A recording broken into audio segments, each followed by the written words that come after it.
Oh dear. Many of you, when God begins to lead you, there is this expectation that God leads you from just point A to the expected end. I know that it is God leading you, but the pathway is never ever straight.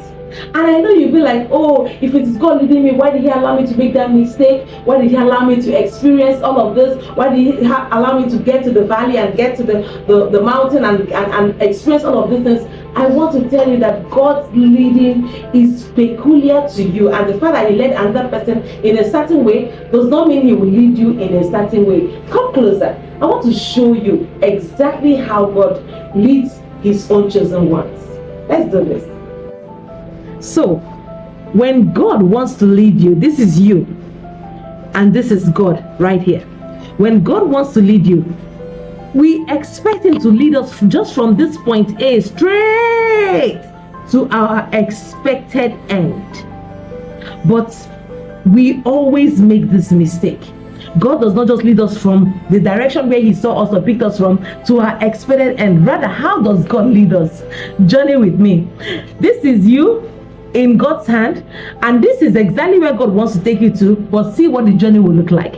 He will take you this way, and then it goes that way. You experience challenges, rejection, pain, and then somebody betrays you, sets you back, and you continue, and then you experience some kind of difficulties, and then you are disappointed. Sometimes you even backslide, and then you get back up again, and then you continue. You meet people that love you, and it seems like things are going in the right direction. All of a sudden, you meet people that hate you, and people who don't love you for any reason, and then this is how the journey keeps going, up and down, and sometimes from this point, you see yourself going back, and then all back again until you get to that point that is called the expected end. Now listen to me.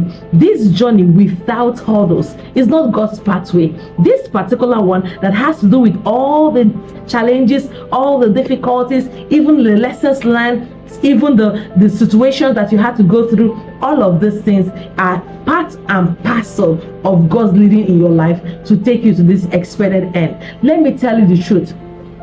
From this point to this point might take a lot of time, but God knows that even while you are experiencing some setbacks, that He has a plan of taking you to this expected end. Now there is a lesson, something that you must know.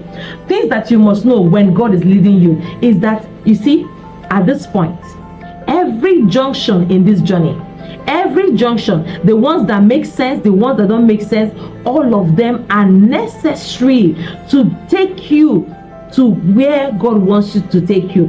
They are all necessary to make you who you are meant to be. The people you met, the things you had to go through, the challenges you had, all of these things are necessary in your journey. And the next lesson I want you to also learn is that at the end of the day, you will find out that you did not lose time. That from this point to this point, you did not lose time. Even though it looked like you were delaying, even though it looked like you were being frustrated, all of them were necessary to bring you to this expected end. So my dear child of God, the next time you go through God's leading, whether it looks like it is sailing on a smooth line or whether it looks like there are difficulties along the way, all of these things will make you who God wants you to be. I am rooting for you, and I believe in my heart that the God who has led you and the God who is leading you will never disappoint you. The psalmist said, I was young, but now I am old. I have never seen the righteous forsaken, nor his seed beg for bread. God who has chosen to lead you will bring you to a beautiful expected end. Don't lose faith while on this journey. I love you so much. Bye-bye.